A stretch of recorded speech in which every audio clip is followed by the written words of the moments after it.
सर्वप्रथम सर्वांना श्री स्वामी समर्थ. स्वामी महाराजांच्या कृपेने तुमच्या सर्व चांगल्या इच्छा पूर्ण होत ही स्वामींचरणी प्रार्थना करते आणि आजच्या व्हिडिओला सुरुवात करते.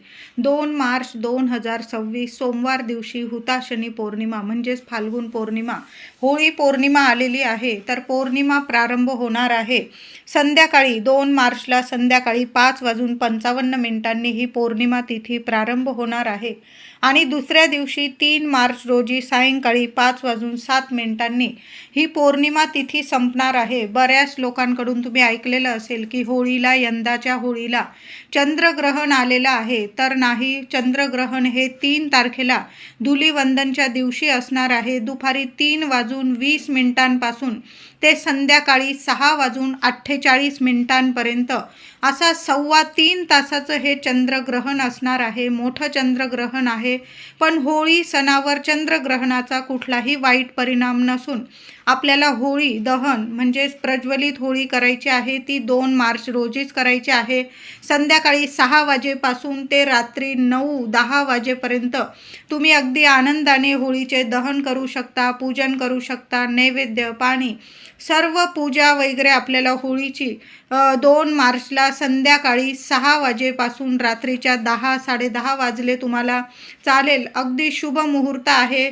दुसऱ्या दिवशी सूर्योदयापासून ते संध्याकाळी 6:48 चंद्रग्रहणाचे वेद नियम सर्वांनी जरूर पाळा. ज्यांना म्हणजे ज्या गर्भवती महिला असतील, अशक्त, लहान लेकरं, त्यांनी यावर्षी धुलिवंदन वगैरे नाही खेळलात तुम्ही, 8 मार्चला रंगपंचमीचा उत्सव खेळला तुम्ही तरीही चालेल. बाहेर निघू नका, शांत घरात बसा. तुम्ही जर वेद नियम पाळता, मोठ्यांचं ऐकतात, तर आवर्जून गर्भवती महिला असतील, अशक्त व्यक्ती आणि ज्यांना हे चंद्रग्रहण अशुभ ठरणार आहे अशा राशीच्या लोकांनी सुद्धा आणि लहान लेकरं असतील त्यांनी सर्वांनी धुलिवंदनच्या दिवशी 3 मार्च रोजी चंद्रग्रहण लागल्यावर घरात बसा. थोडे का होईना वेद नियम पाळले तर काही बिघडत नाही. शांत बसा, नामस्मरण करा. तुम्ही ज्या देवांना, इष्टदेवतांना मानतात त्या देवांचं पूजन करा. जप, तप, ध्यान, नामस्मरण एवढ्या गोष्टी केल्या. तुम्ही देवपूजा करू शकता, स्नान करू शकतात. या काळात सर्व म्हणजे आपण जर देवांची सेवा केली तर 1000 पटीने आपल्याला पुण्यफळ मिळत असतं. आणि जे मंत्र स्तोत्र आपण या ग्रहणाच्या काळात आपण बोलतो, पठण करतो ना, तर उजळून निघतात असं म्हटलं जातं. म्हणून या वेळात, या काळात चंद्रग्रहणाच्या काळात 3.25 तासाचं हे मोठं चंद्रग्रहण आलेलं आहे. तर 3 मार्च रोजी दुपारी 3:20 ते संध्याकाळी 6:48 हे असं चंद्रग्रहण असणार आहे. 3 तारखेला सकाळी सूर्य उगवण्यापासून ते संध्याकाळपर्यंत या चंद्रग्रहणाचे वेद नियम सर्वांनी जरूर पाळायचे आहे. तर होळी पौर्णिमा म्हणजेच हुताशनी पौर्णिमा, फाल्गुन पौर्णिमा या दिवशी आपण होलिका उत्सव साजरा करतो. तर हा सण कसा साजरा करतात? आता बरेचशा लोकांना मनात प्रश्न पडलेला असेल की 3 तारखेला उदय तिथीनुसार ही फाल्गुन पौर्णिमा आल्यामुळे आपण 2 तारखेला कशी बरं होळी साजरी करत आहोत? तर होळीचा सण एकमेव असा सण आहे जो आपण संध्याकाळनंतर, प्रदोष काळानंतर साजरा करत असतो. तर होळी पौर्णिमा ही 5:55 2 तारखेला 5:55 ही पौर्णिमा तिथी संध्याकाळी प्रारंभ होणार आहे आणि 3 मार्च रोजी संध्याकाळी 5:07 ही पौर्णिमा ही समाप्त होणार असल्यामुळे आपल्याला प्रदोष काळात 2 तारखेला 2 मार्च 2026 सोमवार दिवशीच होळीचं दहन करायचं आहे, उत्सव साजरा करायचा आहे. आणि तसं पण 3 तारखेला हे चंद्रग्रहण आल्यामुळे आपल्याला 2 तारखेलाच होळीचा सण साजरा करायचा आहे. तर हा सण अगदी शास्त्रानुसार पारंपरिकरित्या कसा साजरा करावा? तर या दिवशी अंगणातील थोडी जागा सारवून घ्यायची आहे. तुम्हाला जिथं होळी साजरी करायची आहे ती जागा थोडीशी सारवून घ्यायची आहे. त्याभोवती रांगोळी काढून घ्यायची. मध्यभागी शेणाच्या गौऱ्या, त्यात एरंडाची फांदी लावली जाते म्हणजे एरंडाचा एक दांडा उभा केला जातो. त्याच्या घराभोवती लाकडे गोवऱ्या रचल्या जातात, त्याची पूजा करायची, पुरणपोळीचा नैवेद्य दाखवायचा. त्याचबरोबर सगळे गाव मिळून गोवऱ्या लाकडे गोळा करून तुम्ही सार्वजनिक ठिकाणी होळीसुद्धा करू शकता. तिची सर्वांनी मिळून पूजा करावी. नंतर त्यात प्रत्येक कुटुंबाने एक नारळ जरूर अर्पण करायचा.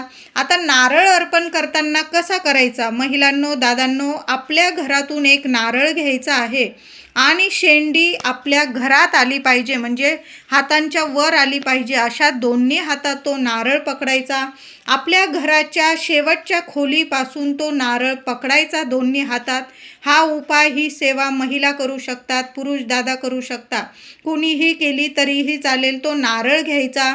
मनात तुमच्या ज्या इच्छा असतील, ज्या समस्या असतील, भगवान श्री हरी विष्णूंना तुम्हाला सांगायच्या आहे. संपूर्ण घरात तो नारळ फिरवून घ्यायचा आहे आणि सरळ जाऊन जळत्या होळीत तुम्ही तो नारळ अर्पण करायचा आहे. अशा पद्धतीने जर तुम्ही नारळ अर्पण केला ना, तर तुमच्या घरात ज्या अडीअडचणी असतील, तुमच्यावर काही संकट असेल, समस्या असतील, भगवान श्री हरी विष्णू एका क्षणात त्या समस्यातून मार्ग मिळवून देतील. सर्व समस्या नष्ट होईल. जसा जसा तो नारळ होळीत जळतो तशा तुमच्या सर्व समस्या नष्ट होतात, जळून खाक होतात. म्हणून प्रत्येकाने होळी पौर्णिमेला म्हणजेच होळीत एक नारळ जरूर अर्पण करावा. आता होळी का साजरी केली जाते बरं? छोटीशी कथा सांगते. हिरण्यकश्यपूचा मुलगा भक्त प्रल्हाद हा विष्णूंचा, भगवान श्री हरी विष्णूंचा लाडका भक्त होता. हिरण्यकश्यपूने त्यांचा छळ केला. प्रल्हादाने श्रीकृष्णांचे नाव घेऊ नये म्हणून हिरण्यकश्यपूने त्याला उंच कड्यावरून खाली फेकून दिले, खाली टाकले, उकळत्या तेलाच्या कढईत टाकले. तरीही भक्त प्रल्हादावर त्याचा काही एक परिणाम झाला नाही. तो तसाच्या तसा राहिला. शेवटी हिरण्यकश्यपूची बहीण म्हणाली, मला वर लाभल्यामुळे, मला आशीर्वाद लाभल्यामुळे अग्नीपासून मला कोणतेही भय नाही. मी जळणार नाही कधीच. मी प्रल्हादाला घेऊन अग्नीत बसते. त्याप्रमाणे हिरण्यकश्यपूची बहीण हुंडा प्रल्हादाला मांडीवर घेऊन अग्नीत बसली. सभोवती गोवऱ्या रचून पेटवले गेले. पण काय आश्चर्य, वर मिळालेली हुंडा अग्नीत जळून भस्म झाली, तर भक्त प्रल्हाद मात्र अग्नीतून सुखरूप बाहेर आला. जे वाईट होते ते जळून गेले, जे अस्सल होते ते तापवून शुद्ध बनले. प्रल्हादाची जणू ही अग्नी परीक्षाच होती. त्याच प्रसंगाची आठवण म्हणून होळी पेटवली जाते. बघा, होळीत जे वाईट आहे ते जळून खाक होतं आणि सत्याचाच विजय होतो. म्हणून होळीच्या दिवशी नक्की मनोभावे महिलांनो, दादांनो पूजा करा. हळदी, कुंकू, फुलं, अक्षता वाहून होळीची पूजा करा. महिलांनो, एक दिवा मुलांची प्रगती व्हावी, मुलांवर कसलंही अकाली संकट येऊ नये म्हणून होळीजवळ तुम्ही एक दिवा लावू शकता. होळीची नीट पूजा करायची आहे. पाणी फिरवून तुम्हाला 3 प्रदक्षिणा घाला, 5 घाला, 7 घाला. होळीला पाणी फिरवून प्रदक्षिणा जरूर घाला. मुलांकडून सुद्धा ही सेवा करून घ्या. मनोभावे होळीला नमस्कार करायचा आहे आणि कुटुंबाकडून एक नारळ होळीला जरूर अर्पण करायचा आहे. आता होळीच्या दिवशी आपल्याला काही उपाय, तोडगे जरूर करायचे आहे. महिलांनो, दादांनो जरूर करा. जे काही मागे संकट असेल, पीडा असेल, अडचणी असेल, संपूर्ण नष्ट होईल. होळीच्या पवित्र अग्नीत सगळ्या अडचणी संपून जातील, नष्ट होईल, जळून खाक होईल.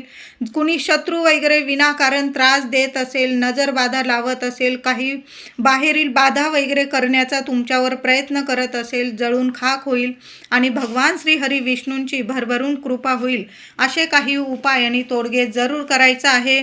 तर होळी पौर्णिमा जरी संध्याकाळी प्रारंभ होणार आहे, तरी पण सकाळपासून उपाय तोडगे जरूर करा. तर होळी पौर्णिमेला लवकर उठायचं आहे आणि आंघोळीच्या पाण्यात, अगदी लहान लेकरांपासून सगळ्यांनी हा उपाय करा. आंघोळीच्या पाण्यात थोडंसं गंगाजल टाका, थोडंसं गोमूत्र टाका, थोडंसं खडं मीठ टाकायचं आहे आणि बारीकसा खडा तुरटीचा टाकायचा आहे. तुरटी इतकी प्रभावी असते की सगळी नकारात्मकता खेचून घेण्याची ताकद तुरटीमध्ये आहे आणि तुमचा चंद्र मजबूत बनवेल. तुरटी तुमचा शुक्र ग्रह मजबूत बनवेल आणि ज्याचा चंद्र शुक्र गुरु ग्रह मजबूत असतो त्याला या जगात लक्ष्मी मातेकडून सर्व काही इच्छित फलप्राप्ती होते. म्हणून या दिवशी होळी पौर्णिमेला सकाळीच हे आंघोळीचा उपाय जरूर करा. राहून गेला तर तुम्ही दुसऱ्या दिवशी 3 तारखेला सुद्धा याच वस्तू थोडं खडं मीठ, गंगाजल, तुमच्याकडं गोमूत्र असेल जरूर टाका आणि थोडंसं बारीकसा खडा तुरटीचा आवर्जून टाका. कितीही मोठा शत्रू असेल तुम्हाला विनाकारण त्रास देत असेल तुरटी या वस्तू पाण्यात टाकताना भगवान श्री हरी विष्णूंचं तुम्हाला नामस्मरण करायचं आहे आणि मग आंघोळीचा उपाय करायचा आहे. लहान लेकरांना सुद्धा तुम्ही उपाय करू शकता. हा महिलांनो, होळीच्या दिवशी आणि दुसऱ्या दिवशी चंद्रग्रहण आहे त्या दिवशी सुद्धा एक पवित्र पाणी आपल्या घरात दारात शिंपडून द्यायचं आहे. काय करायचं आहे? आंघोळीनंतर हा उपाय करा. थोडंसं पाणी घ्यायचं आहे, चिमूटभर हळद टाकायची आहे, गोमूत्र टाका, गंगाजल टाका, गुलाबजल टाका. या सर्व वस्तू तुम्हाला लागणारच आहे आणि या सर्व वस्तू आपल्याकडं हव्याच आहे. तर या सर्व वस्तू पाण्यात टाकायचं आहे. एक कापराची वडी बारीक करून टाकायची आहे. सर्व पाण्यात मिक्स करा. हळद, गोमूत्र, गुलाबजल, गंगाजल, कापूर वडी या सर्व वस्तू पाण्यात मिक्स करायच्या, 5ही वस्तू. आणि ते पाणी तुम्हाला तुमच्याकडं स्प्रे बॉटल असेल किंवा हाताने जरी तुळशी पत्राने शिंपडून दिलं तरीही चालेल. ओम नमो भगवते वासुदेवाय नमः या मंत्राचा जप सर्वांनी करा. नाही काही जमलं ना, भगवान श्री हरी विष्णूंचा जप करा. कितीही संकटात असाल त्यातून बाहेर काढतील तुम्हाला भगवान श्री हरी विष्णू आणि माता लक्ष्मीची कृपा होणार आहे आपल्यावर. म्हणून मंत्र जप चालूच ठेवायचे आहे दोन्ही दिवस, होळीच्या दिवशी सुद्धा आणि चंद्रग्रहणाच्या दिवशी सुद्धा मंत्र जप चालूच ठेवायचे आहे. आणि हे पाणी महिलांनो 2-3 वेळा शिंपडावं लागलं ना तुम्हाला चालेल. होळीच्या सकाळी शिंपडा, संध्याकाळी शिंपडा. पुन्हा दुसऱ्या दिवशी 3 तारखेला चंद्रग्रहण लागणार आहे, वेद लागणार आहे. ते वेद लागताबरोबर जरी तुम्ही पाणी शिंपडून दिलं घरात चालेल. आणि जेव्हा चंद्रग्रहण संपणार आहे ना संध्याकाळी 3 तारखेला संध्याकाळी 6:48 तेव्हा सुद्धा आपल्या घरात तुळशी पत्राने थोडं थोडं हे पाणी शिंपडून द्या. नावाला सुद्धा तुमच्या घरात कुठली नकारात्मकता उरणार नाही. तुमच्या घरात सकारात्मकता येईल, दैवी अनुभव येतील. म्हणून तुळशीचा हा उपाय म्हणजे तुळशी पत्राने हे पवित्र पाणी घरात जरूर शिंपडा. होळीला, धुलीवंदनला तुळशीला हात लावू नका. तुम्ही आता पूजा वगैरे करण्यासाठी हात लावू शकता. काही महिला म्हणतील मग हातच लावायचं नाही का? तर अशा गोष्टी नाही. हात लावा, पाणी टाका, पाणी अर्पण करा, तुपाचा दिवा लावा, हळदी कुंकू फुलं वाहून तुळशी मातेची पूजा करा. पण तुळस तोडू नका. तुळशीचे उपाय वगैरे करण्यासाठी आता ग्रहण आहे, आपण पाण्यात जेवणात तुळस तर टाकणारच आहोत. म्हणजे आपल्याला जेवण किंवा पाणी आपल्याला टाकून द्यावं लागणार नाही. ग्रहणाचे कुठलेही परिणाम आपल्या जेवणावर पाण्यावर होणार नाही. म्हणून तुळस तर आपल्याला लागणारच आहे. आणि होळीला तर आपण भगवान श्री हरी विष्णूंना तुळस अर्पण करणारच आहोत. तर तुळशीची व्यवस्था आधीच करून ठेवा. आधीच तुळस तोडून ठेवायची आहे. नाही तर तुम्ही फुलवाल्या दादांकडून विकत आणली तरीही चालेल.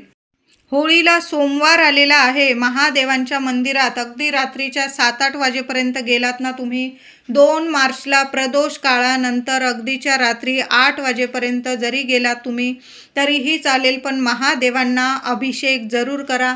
साध्या पाण्याने सुद्धा महादेव भोलेनाथ इतके प्रसन्न होतात की आपली झोळी भरभरून देतात. होळी पौर्णिमेला महादेवांची ही सेवा सर्वांनी जरूर करा. महादेवांना अभिषेक करा. एक का होईना बेलाचं पान अर्पण करा, पांढरी फुलं अर्पण करा. तिथून घरी येताना सुद्धा तीर्थ जलाधारीचे इथून थोडंसं तीर्थ घरी घेऊन यायचं आहे आणि प्रत्येकाने थोडं थोडं तीर्थ जरूर प्यायचं आहे. कसलेही वाईट म्हणजे तुमच्या आयुष्यात जे काही वाईट असेल, नकारात्मकता असेल, संपूर्ण नष्ट होईल आणि दोन्ही तिन्ही देवतांची आपल्यावर कृपा होणार आहे. होळी सण तर भगवान श्री हरी विष्णूंचाच आपण मानत असतो. या दिवशी भगवान श्री हरी विष्णूंची सेवा तर आपण करतोच, पण होळी सण भगवान भोलेनाथांची सेवा करून आपल्याला साजरा करायचा आहे. म्हणून महादेवांच्या मंदिरात जरूर जा. महिलांनो, दादांनो, महादेवांच्या शिवपिंडीजवळ एखाद्या कोपऱ्यात आपल्या दिव्यामुळे कोणाला त्रास होणार नाही अशा कोपऱ्यात एक तुपाचा दिवा जरूर लावून या. गाईच्या तुपाचा दिवा जरूर लावून यायचा आहे. त्या तुपाच्या दिव्यात एक कापराचा तुकडा, अगदी बारीक जरी टाकला ना चालेल, पण एक कापराचा तुकडा जरूर ठेवून आणि मग तो दिवा प्रज्वलित करा. तुमच्या ज्या इच्छा असतील त्या बोलून घ्या आणि महादेवांसमोर एक दिवा जरूर प्रज्वलित करा. आता होळीची पूजा करण्या अगोदर महिलांनो, तुळशीजवळ दिवा लावतच असतो आपण संध्याकाळी. तर एक चौमुखी दिवा तुम्हाला मुख्य दाराशी सुद्धा लावायचा आहे आणि मग बाहेर जाऊन तुम्हाला होळी मातेची पूजा करायची आहे. तर एक मातीची पंती जरी घेतली तरीही चालेल. त्यात दुहेरी वाट टाकायची आहे, लांब वाट टाकायची आहे. अशा 4 वाती टाका. जे तेल देवांसाठी दिव्यांसाठी वापरतात ते तेल टाका. एखाद्या कागदावर, एखाद्या ताटलीत तो दिवा ठेवायचा आहे. माता लक्ष्मीचं नामस्मरण करा. दिव्याला हळदी कुंकू अक्षता वाहून दिव्याची पूजा करा आणि आपल्या मुख्य दाराशी उजव्या साईडला डाव्या साईडला बघू नका, तुम्हाला जिथं जागा मिळेल ना तिथं तो दिवा प्रज्वलित करायचा आहे. उंबरठ्याला हात लावून तुम्हाला प्रार्थना करायची आहे आणि उंबरठ्यावर सुद्धा एक मातीच्या पंतीत थोडेसे तांदूळ, अख्खे तांदूळ घ्यायचे. त्यात 5 लवंग चांगल्या फुलाच्या बघून घ्या. थोडीशी पिवळी मोहरी असेल तर पिवळी मोहरीची मुठभर ठेवा आणि 2 कापराच्या वड्या ठेवायच्या आहे. कोपऱ्यात ठेवा, कुणाचा पाय लागणार नाही अशा ठिकाणी. आणि मग तुम्हाला होळीची पूजा करायला जायचं आहे. कळालं असेल माझ्या सर्व मैत्रिणींना. एक चौमुखी दिवा दाराशी लावा आणि आपल्या उंबरठ्यावर मातीच्या पंतीत थोडे तांदूळ, 5 लवंग, 1-2 कापराच्या वड्या आणि थोडीशी पिवळी मोहरी या वस्तू ठेवून मग होळीची पूजा करायला जा. होळी मातेची पूजा करून आल्यानंतर घरात तुम्ही याल तर तेव्हा आपल्या उंबरठ्यावर या वस्तू तुम्हाला जाळून टाकायच्या आहे. खूप शुभ परिणाम तुम्हाला तुमच्या आयुष्यात दिसून येतील. मुलाबाळांना काही अडीअडचणी असतील, घरात मुलं मोठी झालेली आहे, मग मुलगा असो मुलगी असो, लग्नकार्यात अडीअडचणी येतात, शिक्षणात नोकरीत अडीअडचणी येतात, तुम्ही जे कष्ट घेताय त्यात अडीअडचणी येत आहे, पैसा घरात येत नाही, पैसा टिकत नाही, आरोग्य नीट नाही, कुठलीही तक्रार तुम्हाला राहणार नाही. सर्व तुमच्या म्हणजे मनातल्या इच्छा पूर्ण होणारा हा उपाय आहे. होळीची पूजा करण्या अगोदर उंबरठ्यावर या वस्तू ठेवा आणि होळीची पूजा करून आल्यानंतर त्या वस्तू उंबरठ्यावर येण्या जाण्याच्या रस्त्यात उंबरठ्यावर जाळून टाकायच्या आहे. 2 मिनटं कुणाला ये जाय करायला लावू नका. त्या वस्तू जाळून टाकायच्या आहे. नंतर त्या वस्तू तुम्ही निर्माल्यात टाका. पुन्हा ती पंती तुम्ही वापरू शकतात. सुंदर उपाय आहे. अनुभव नक्की येईल सोन्यासारखे तुम्हाला. महिलांनो, करून तर बघा. होळी पौर्णिमेला माता लक्ष्मी आपली कुलस्वामिनी असेल, तुम्ही त्या फोटो असेल माता लक्ष्मीचा किंवा तुमच्या कुलस्वामिनीचा, श्रीयंत्र असेल, टाक असेल, त्यावर कुंकुमार्चन जरूर करा. 11 वेळा करा महिलांनो, 21 वेळा करा. पण होळी पौर्णिमा, फाल्गुन पौर्णिमा, हुताशनी पौर्णिमा मोठी पौर्णिमा आहे. देवी आईला तुम्हाला पानाचा विडा अर्पण करायचा असेल, पुरणाचा नैवेद्य तर आपण देवी आईला दाखवणारच आणि मग बाहेर जाऊन होळी मातेला नैवेद्य दाखवणार. तर जेव्हा नैवेद्य दाखवतो पुरणावरणाचा तेव्हा गोड पानाचा विडा जरूर चढवावा. नंतर तो पानाचा विडा तुम्ही पती पत्नीने किंवा घरात सर्वांनी प्रसाद स्वरूप खाल्ला तरीही चालेल. देवी आईला तुम्हाला लवंग अर्पण करायचे असेल तर 11 लवंग अर्पण करा. दुसऱ्या दिवशी चंद्रग्रहण वगैरे संपल्यानंतर त्या लवंगा तुम्ही देवघरातून काढून घ्या. एका लाल कपड्यात 1 रुपयाचं नाणं त्याबरोबर ठेवा आणि तुमच्या तिजोरीत ठेवा. कशालाच कधी कमी पडणार नाही. लक्ष्मी माता तुमच्यावर इतकी प्रसन्न राहील की कुठलीच म्हणजे तुमची इच्छा बाकी ठेवणार नाही. मग घर असेल, ऐश्वर्य, सुख, संपत्ती, मुलांची प्रगती, प्रत्येक कामात यश, प्रगती, सर्व तुमच्या इच्छा लक्ष्मी नारायण पूर्ण करतील. जेवढ्या सेवा होतील ना महिलांनो तेवढ्या जरूर करा. महालक्ष्मी अष्टकाचा पाठ 1 वेळा करा, 8 वेळा करा, 16 वेळा करा. पण हुताशनी पौर्णिमेला, होळी पौर्णिमेला संध्याकाळी जरूर करा. 1 वेळा विष्णू सहस्त्र नामावली जरूर पठण करा किंवा तुम्ही यूट्यूबवर लावून दिलं ना, साक्षात श्रीहरी विष्णू तुम्हाला दर्शन देऊन जातील. व्यंकटेश स्तोत्र पठण करता येईल तर जरूर करा. मान्य आहे पूर्णावरणाचा नैवेद्य करताना नाही वेळ मिळणार तुम्हाला, पण तुम्ही यूट्यूबवर तर ऐकू शकता. घरात जरासं मोठ्या स्वरात लावून द्या. आपल्या वास्तूला सुद्धा भगवान श्री हरी विष्णूंची ही सेवा ऐकायला द्या, म्हणजे आपली वास्तूसुद्धा नेहमी प्रसन्न राहील आणि कधीच कुणाची नजरबाधा आपल्या घरादाराला लागणार नाही. भगवान श्री हरी विष्णूंची, माता लक्ष्मीची ही सेवा आपल्या घरात झालीच पाहिजे. महिलांनो, दादांनो, जरूर करा. होळीमध्ये 2 विड्याच्या पानांवर 2 लवंग, 5 किंवा 7 बत्तासे ठेवून आपली मनातली इच्छा बोलून होळी जरूर अर्पण करायची आहे. तुमच्या सर्व इच्छा नक्कीच पूर्ण होतील.